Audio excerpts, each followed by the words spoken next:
Do your end users always, and I mean always, without exception, work on company owned devices and IT approved apps? I didn't think so. So, my next question is, how do you keep your company's data safe when it's sitting on all those unmanaged apps and devices? 1Password has an answer to this question: Extended Access Management. 1Password Extended Access Management helps you secure every sign in for every app on every device because it solves the problems traditional IAM and MDM can't touch. Check it out at securityweekly.com/1password. Welcome back to Enterprise Security Weekly. Matthew Toussain joins us today to talk about vulnerability management lifecycles. Matt is known for his work in offensive security, penetration testing, and cybersecurity training. As the founder of Open Security, he has built a firm dedicated to real-world adversarial testing, red teaming, and advanced security education. He's a former leader in the U.S. Air Force doing cyber warfare, and he is also the creator of Sirius, which we'll talk about a little bit later in the podcast, a tactical cybersecurity vulnerability scanner developed over 5 years. Welcome to the show, Matt. It's an absolute pleasure to be here. It's been quite a while. Yeah, I didn't realize you'd been working on it that long, and I didn't realize how similar the stuff we worked on was. I spent a lot of my time on vulnerability management, and apparently you do too.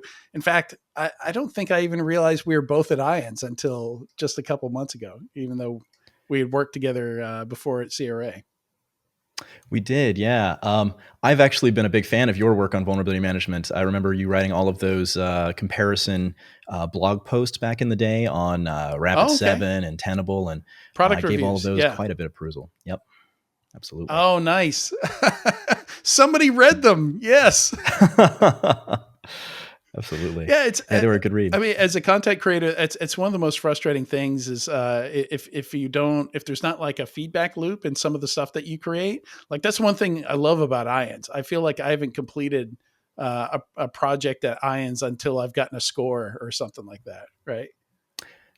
Yeah, absolutely. Hopefully a good one. Yeah, but at the very least, you always know exactly what the outcomes were. And with blog posts, I do quite a bit of YouTube myself. And if I've got any feedback, it's in the comment section. And that comment section is probably not the most positive feedback from everyone who watched in the community, if you will. It is a feedback loop, but yeah, it's not always the most constructive criticism or feedback that you could get.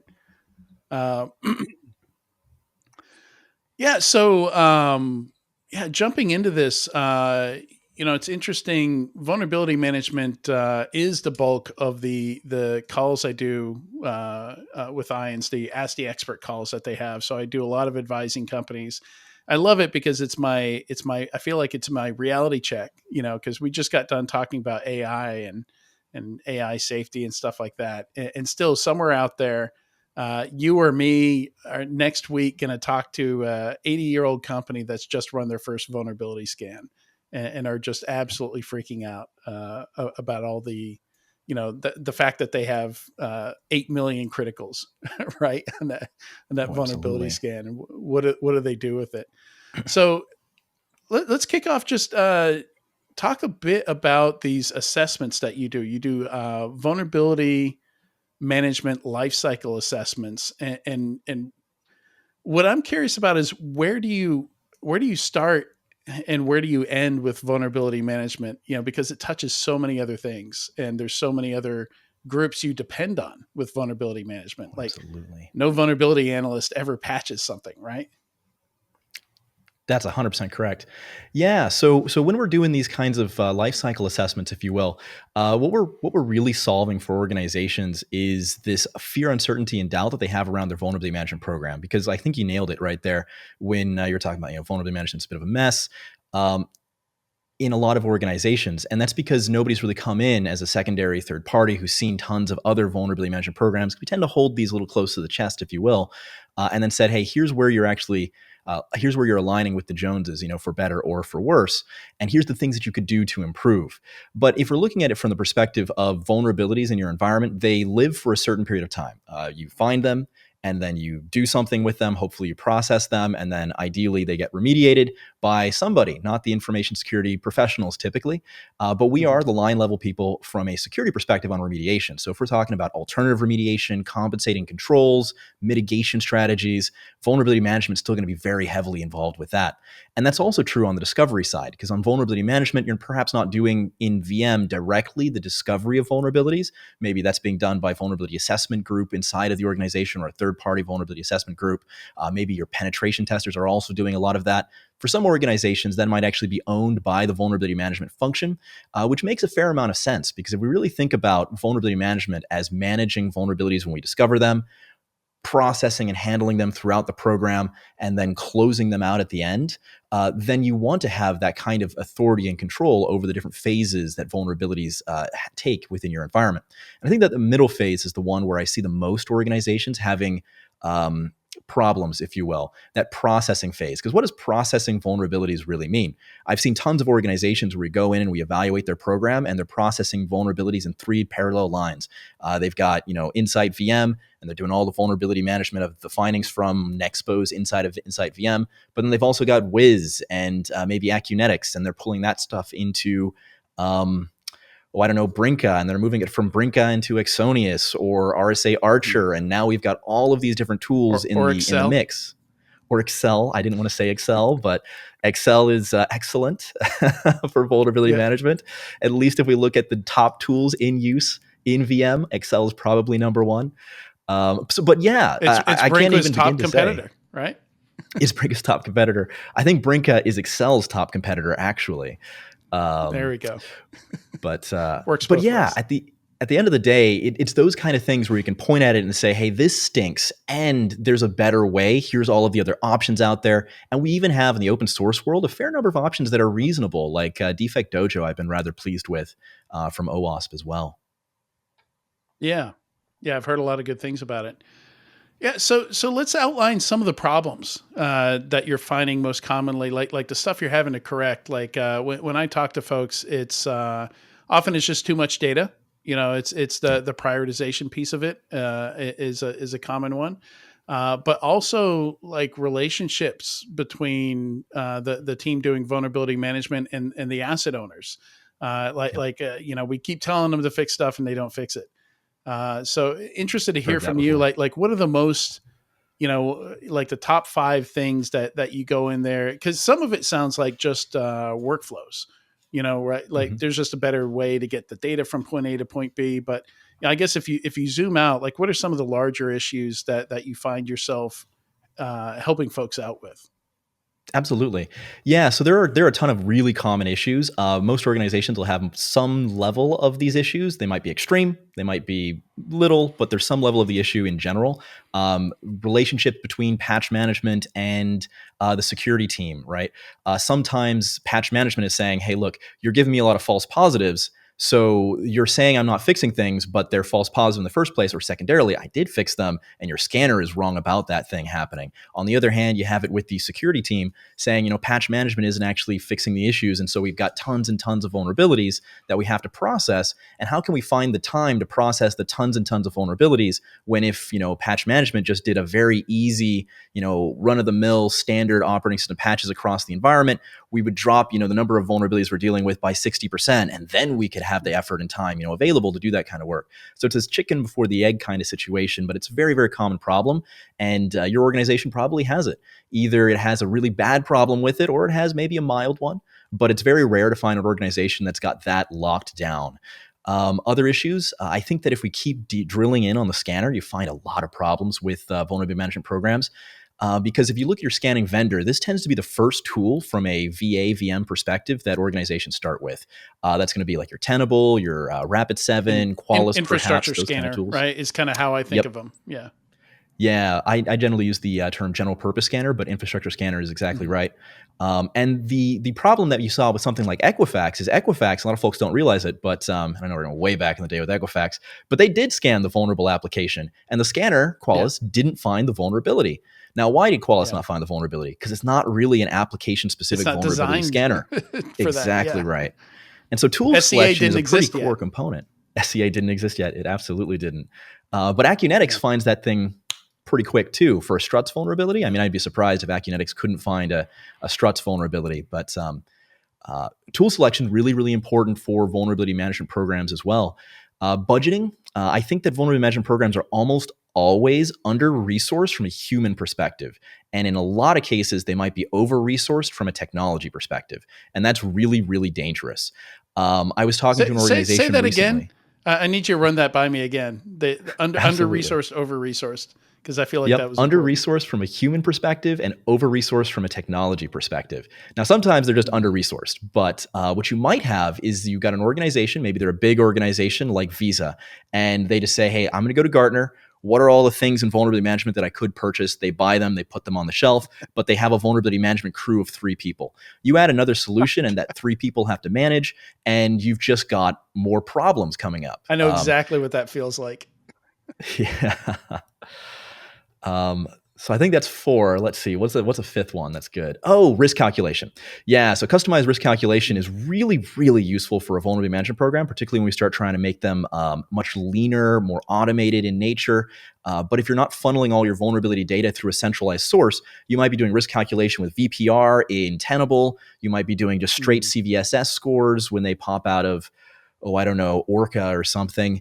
And you might have a custom cyber risk registry where you've got your own risk assignment matrix that you're using for the custom filled vulnerabilities that maybe come from penetration testers. That's actually another real problem that I see with a lot of VM programs. They treat the pen test findings completely different than every other Oh yeah. vulnerability. And that's pretty darn common. But at the same time, they're still just findings. Maybe our confidence that it's a true positive is higher, but that's a confidence rating that shouldn't really have an effect on our risk scoring. Yeah. So risk-based vulnerability management, which is what I think you're alluding to, the give me all your scans from all your different tools and I'll roll it up, deduplicate it, normalize it, and prioritize it for you. How do you feel about that stuff? Because it's like I was kind of salty when those things first came out because it was like, okay, this bug fix for Tenable or Rapid 7, costs as much, if not more, than that.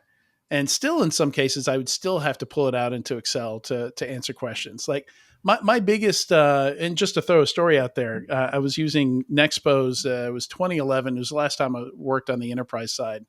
Um, we had 250,000 critical vulnerabilities.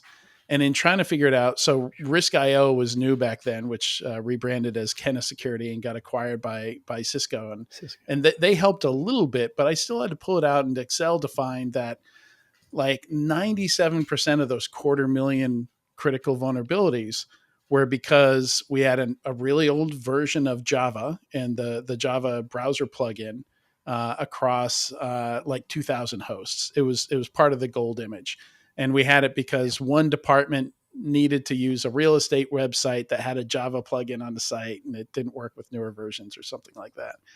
And then Microsoft Office just needed to be updated on a whole bunch of systems. All the And time. that accounted for, and I was like, why can't Nexpose just tell me, or even Kenna, you know, if you update these 2 applications, and they do kind of have these bang for your buck reports now, right? Like if you just do They these do. actions, but it still mystifies me why your base general purpose scanners don't tell you, oh, you need to update Java and Microsoft Office, and like 90% of this noise goes away. Like why aren't we there? 100%. I could not begin to agree more. There are in fact a couple tools that do that these days, but yeah, and that's a huge, huge problem. Like we should have roll-ups of remediations, not just lists of findings, because lists of findings don't help us actually take action. Yeah. They tell us why we should be taking action. So that's useful if we're trying to do risk prioritization, but not very particularly helpful if we're trying to triage what we're actually going to remediate. I think that's a huge problem. I do think that vulnerability data management solutions are specifically designed to be able to provide that kind of capability. Now, how well they provide it, yes or no, depends on the solution. Some of them are really bad at deduplication of vulnerabilities in general, and that can be pretty rough. But they're supposed to be tracking a lot of those things, and then many of them have ticket management systems that are connected to them as well. These days, Rapid7's Insight VM can also do remediation rollups, though I've had problems with it. I think that if we're looking at the big 3 scanning vendors, Tenable, Rapid7, and Qualys, and I'm sure I'm going to make some enemies by saying this, but they just don't care. Right? They Yeah. don't care about you. And the reason they don't care about you is because what are you going to do? Leave them for who? You're going to leave Tenable for Rapid7. You're not going to get a better experience. I mean, maybe Yeah. with no, you're going to get a worse experience on technical support. That's for sure. Yeah. But if that's the qualifications that you're using to determine which scanner is the one that your organization is going to use, you don't want to go through a full migration just to make the phone calls a little bit easier. When we're talking about the actual capabilities of these tools, they're moving a lot of things to things like Tenable.io, or now it's Tenable One, or Insight VM in the cloud, because they feel like they can get a better business monetization model off of that. And if that's the core focus of these vendors, I just don't expect a lot of improvement in their capability over time. And I think that the last Yeah. 10 years has been kind of exemplary of that. Yeah, and for someone that feels that strongly about it, I would think you'd like, I don't know, like build your own scanner in No response. way. What? Um, is this a segue? Yeah. So Serious Also, if you Scan. didn't like anything that Matt said, it's matt@comeatmebro.com is where you can send your hate mail. Yeah. Absolutely. And my phone number is 1-800. Yeah. But no, you're 100% on the money. So the reason I made an open source vulnerability scanner that is, I'm going to use a quote here, enterprise grade. I hate to say something like that, but if we compare things like Nmap scripting engine, right, which is just command line, it's not really something you can use for big vulnerability management inside of an Right. organization. You really need something with a UI, with an agent that can be used for scanning purposes, network-based scan as well. You need kind of the full kit and caboodle. It doesn't need to be perfect, but it does need to have all the bits and pieces. And the reasons why I made it were kind of twofold. I was seeing a lot of organizations, and in fact, I'm doing an incident response for a company right now as we speak, and they were owned by a vulnerability that came out on the CISA KV list, and they were compromised within 10 days of that vulnerability coming out. That organization has a So cybersecurity expert, before or and after it they're went pretty decent. on the list? Did it hit After, the list after. before? Okay. Yeah. Mhm. Yeah, they had about 10 days to detect and respond to the vulnerability after it hit the list, before their breach occurred. Oh But man. they didn't have a vulnerability scanner. So what were they possibly going to use to scan their external interface? And this was a vulnerability Right. on their external network firewall. This was the Sonic Wall vulnerability that came out recently. And the attackers, they just went straight in through the Well, firewall, and then within moments, you've got ransomware. and you make an excellent point there. It's like, okay, but if I'm looking at the Kev list and I see Sonic Wall and I know I've got Sonic Wall stuff, do I need a vulnerability scanner necessarily to know that I need to go patch that stuff? And this is kind of That's I'm intentionally kind of driving us into the debate of like scan driven approach versus intel driven approach. Yeah, absolutely. And I think that they can work really, really well together, honestly. For an Mm. organization of the size that this one was specifically, they likely could have gotten most of the vulnerability discovery that they needed through asset inventory analysis and Mhm. things like advisories. Because we were talking about lifecycle assessments a bit ago, right? What a lifecycle assessment starts with is by analyzing and diagramming out all of the discovery sources. And what a lot of vulnerability management programs I see sleep on is the opportunity space that exists there, because vulnerability notifications from CISA, FSISAC, all of those things are a really good opportunity to take a look at your environment and think intrinsically, do I have this? Am I at risk because of this? And if you've got critical assets, like let's say your network gateway firewall, then maybe that one should actually be on a list that gets Yeah. checked on a very quick basis. Because But scans will then, miss here's stuff, the thing. right? Or, Scans will miss stuff. or Yeah, you don't put 100%. in the right IP range, or like there's all kinds of ways you 100%. can miss stuff with a scan. It's just not fast Yep. enough. If you had a report showing, hey, you have this inventory, and then something comes out, I would love to get an email. Like, just send me an email. I could take action. Yeah. And some organizations do subscribe to feeds where they get those kind of emails. Threat intelligence feeds of some sorts can help out with that to a certain degree. But at the end of the day, what we're talking about here is a manually intensive process for the most part, right? That's what we're saying is, hey, you could do this and it would be, seemingly easy, but that's somebody's job now. And the thing about a scanner is that a scanner, for us to a certain degree, takes the place of a job. And I don't really mean that the way that it sounds. But anything that your scanner does, you can have a person go in and do. Scanners are not magic. They're not doing anything special. Ask me, I built one. It's not rocket science. But it is a lot of work that the scanners are automatically doing. And that automation, particularly from an infrastructure scanning perspective, I think is really, really valuable. So I think a lot of organizations can maybe get away with skipping a whiz for their cloud environment, or skipping a web application specific scanner and relying on their general purpose scanner for that. I think there's some downsides, but I think a lot of organizations can get away with it. But the mass amount of just coverage of things like your IoT systems and such, your webcams, your security cameras, all of that type of stuff, an infrastructure scanner just gives you that level of coverage, and it does it quick. Yeah, I almost wish there was like a subscription or like a product version. Like, just give me the Kev scanner, right? Could you charge me less and just give me, because the part of my frustration here is that the general purpose scanners, the way they used to compete with each other is by trying to build more vulnerability checks than the next guy, and they say, we can find 20,000 more vulnerabilities, than Rapid7 or something like that. And, being on the receiving end of that, working the vulnerabilities, I'm thinking, so you can bury me in more garbage that I don't care about. Like you're bragging your dump truck can back up and, make a mess out of my driveway. 100%. It's just, and I think some of them do have those configurations, right? I think maybe you can configure some scans and say, just show me the stuff that's, and they do have like exploit exists. Exploit is, being publicly used. Those kinds of markers are there in the results now, where they weren't maybe 10 years ago. Absolutely. Yeah, that's interestingly that you say that, because that is a core objective of the Sirius project. It's fully open source and free, and our objective is to get to KEV 100. That's a lie, to be honest. Like, that's what I keep calling it. But the real objective is to get to 80% of coverage of the KEV list. Because if you look at, say, Rapid7, they're not at a KEV 100 either. And that's because some of the things that you'll see on the KEV list are, let's say, ICS appliances, and it would cost, $100,000 to get the appliance, to then test it, to get the scanning script for the thing, and all of that type of stuff.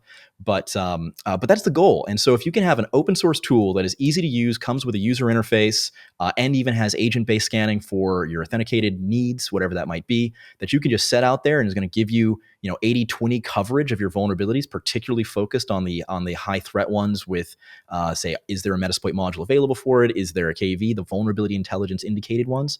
I think that puts a lot of organizations who today don't do any vulnerability scanning in a place where they're no longer going to be as susceptible to these quick turn breaches. And I when think I you're saw on your talking website that about you're. the, Oh, sorry. sorry, go ahead. I didn't see it. Go ahead.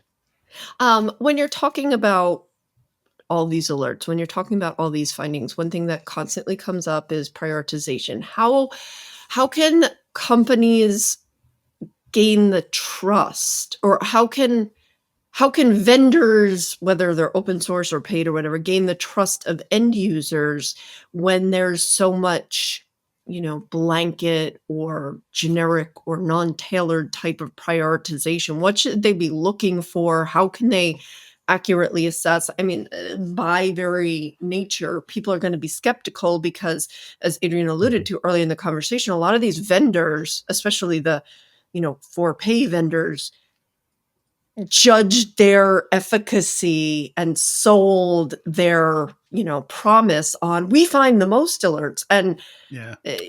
And How do you benchmark it? Yeah. How do you, if you're a vendor, how do you build a system that people will trust? And if you're an end user, how do you make sure you find that system that isn't like, oh, we've got the best secret sauce, and then you still end up with 300,000 highs and criticals on Tuesday? Yeah, I think that's a really, really important question, because that kind of hits the nail on the head of what some of the primary problems are with vulnerability management programs today. I think that confidence values are really, really important. I don't think that we do enough validation of vulnerabilities on vulnerability management sides. And I'm not going to say everyone gets angry when I say that, because that's not true. But folks do, have a little bit of chagrin when you bring up, hey, did you validate all the vulnerabilities before you triage them for remediation? And they're going to say, well, no, we didn't. I have How? 10,000 vulnerabilities. How Yeah. am I going to do that?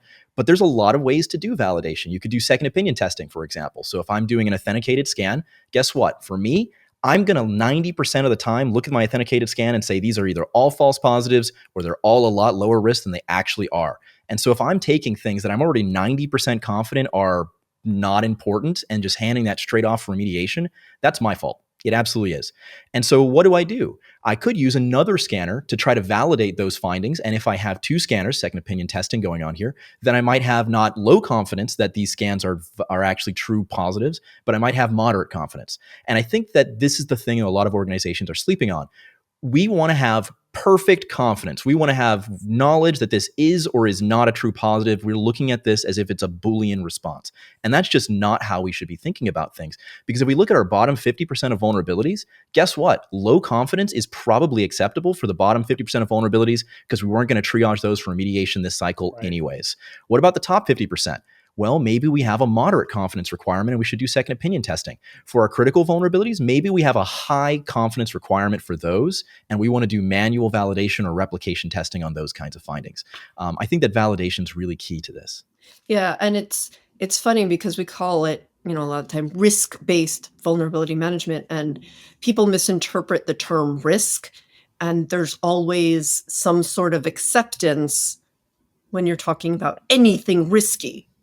Right? Like standing up from my chair could be risky. I could have been sitting too long and hurt my back and fall on the ground, right? So companies in general are used to accepting risk. Cyber is newer.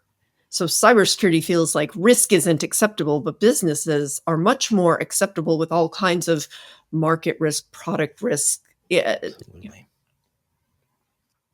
Absolutely. And I think that's the technical in us. To be completely honest, most of these higher level business management processes and programs out there are much more like business management side, and cybersecurity, like the CISO in many organizations, might have come from not cybersecurity at all. But if that's not the case, right? If your CISO's an old hat, been in cybersecurity for 20 years, well, guess what? We're all nerds, and we like to be nerds as well. But it does put us in a much different context than what your typical manager is going to be experiencing and thinking. So how do you feel about that was kind of the rationale behind acquiring Metasploit and building Metasploit Pro, right? Except that nobody's allowed to validate vulnerabilities in production with real exploits, right? Because there's always some danger that you knock over a service, you break something. But that and then breach and attack simulation, I was very hopeful early on that would kind of solve some of this validation problem. And now we see it in CTEM, right? Like one of the steps in the CTEM, process flow is a validation step. But yeah, without just using a second opinion scanner, because again, like that's some of that's still guesswork. You look at some of those plugins, and it's just send the string off, and if you get an HTTP 200, you're vulnerable, right? and varying quality of some of those checks. So like the real check is actually exploit it yourself, right? But how do you what do you think about other methods of validation? Yeah, absolutely. I think I'm going to abstract it a little bit from exploitation because I think that exploitation is a very good way to get high confidence. I think that, seeing is believing. Exploitation can give you that, but I'm not sure that you necessarily need to have that level in order to get the same degree of confidence, if you will. For example, let's say that my scanner is reporting back to me that we're missing a patch for WannaCry, just for example, right? Could I validate that with PowerShell? Absolutely. Now, if I were to log in with remote desktop to every system in my environment to validate with a PowerShell individually, we're talking about a huge amount of time. Why can't my vulnerability scanning agent do this? Like if I just have a command that I know works in my environment that I want to send out to my vulnerability scanning agent to validate that finding, why can't my vulnerability scanning agent just do that? Sirius's can. They can't do that, can they? They cannot. Yeah. They don't have any interest in giving a command and control style capability to vulnerability assessors. But I find that to be rather unfortunate when because you put that it kind that of way. Hands-on capability. Yeah, I know. I shouldn't talk about it in that sense because then we're never going to see it. No, But the that's a thing good is, we point, need though. an EDR for vulnerabilities because that's what endpoint detection response is, right? It's command and Yeah. control for the blue team. And we really need that in vulnerability space as well. I'd never thought about it like that. Well, wait, two questions Um, for you. Oh, Go ahead, yeah. Ayman. All right, thanks. So two questions for you, Matt. Like, one is I saw something about vulnerability GPT, so I'm curious on how that's going and the integration of AI into that, and what plans you have for the future. And then, what do you need from the community since this is an open source project? What would be a call to action, or what do you need from the community to like help take this to the next level? Absolutely. I'll start with the community and then I'll talk about vulnerability GPT. So for the community, there's 3 ways that I would love to have support and participation. We have agent-based scans, which are now script-based scans as well, and we also have network-based scans. If you want to contribute a scan module, you're more than welcome to do that. We're also using a tool called Nuclei, and Nuclei scan modules are well contributed to by the community. It's a product discovery project. And so anything that goes into that or anything that goes into Nmap scripting engine, all of those things get used by Sirius in the end. So kind of contributing to the open source world of vulnerabilities in general is really, really helpful.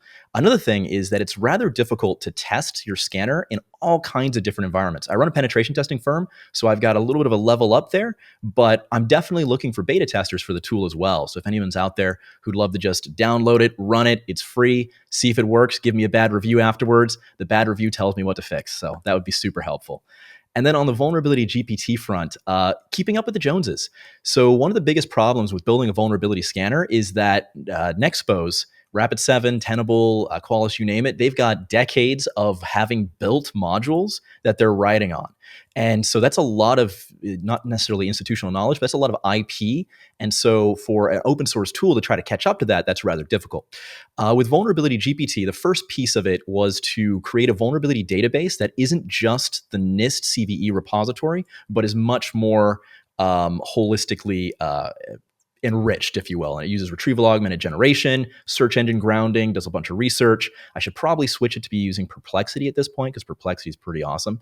But it does all of that in order to get you that data. That's step 1. That step works at the moment. Step 2 is to use IaaS, so infrastructure as a service, to automatically spin up systems that are vulnerable and then have agentic artificial intelligence create scanning modules automatically based off of the vulnerability GPT data to use that as the RAG for creating scripts and then testing those directly against a vulnerable system and a non-vulnerable system that are spun up via IaaS, and then automatically sending a CI/CD to GitHub to get that scanning module added to the program. That second part sounds really cool. That second part does not work yet. I'm still working on that. Yeah, exciting stuff. That's very cool. I wasn't aware of the vulnerability GPT. Yeah, and I don't think you need to scale, right? Like the more and more we look at these vulnerabilities, like to your point, even the stuff in Kev, and something I wanted to mention earlier, like not you don't need that level of testing and validation with every vulnerability. Like if it's a vulnerability in Chrome, just close and reopen your browser, right? Like we don't need to do a bunch of exploitation and testing.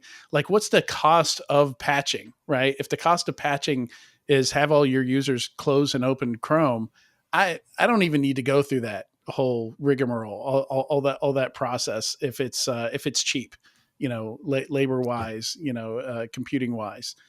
To go ahead and fix it, like meltdown inspectors, maybe at the other end of that extreme, right? Like extremely expensive in terms of downtime. It took away performance from CPUs, and it's something no attacker's ever going to use in an attack anyway. Like, but all of those things. But yeah, it seems like the work that you're doing is very, very doable. Once you realize the actual stuff that matters is a tiny fraction of what some of these big vendors are building. I feel like we're going to get some hate mail on this one. Leave some comments. Leave some spicy comments. We'll respond to them. We'll read them. All right. All that is in the show notes. We do have the link to Sirius. We don't have the link to Vulnerability GPT. I'll have to find that. Eamon, if you could send that over to me, I'll make sure to get that in there as well. It's built into Sirius, so it's a feature. Oh, it's built in. Okay. Yeah, it's a feature. And I was going to ask about MCP server plans, but it might be too early. There are MCP server plans. Yes. Nice. Yes. Nice. Yay. I do have Sirius. I forget the IP address, but I do have it running on my network here somewhere. Nice. I've Nice. tested it out in my lab. All right. I think that's all we've got for today. Matt, thank you so much for joining us today. Great conversation. There are a couple things we didn't even get to. We could have doubled it and still had plenty of stuff to talk about, but thank you so much. Absolutely. My pleasure. All right. We'll be right back in a few moments with the weekly enterprise news.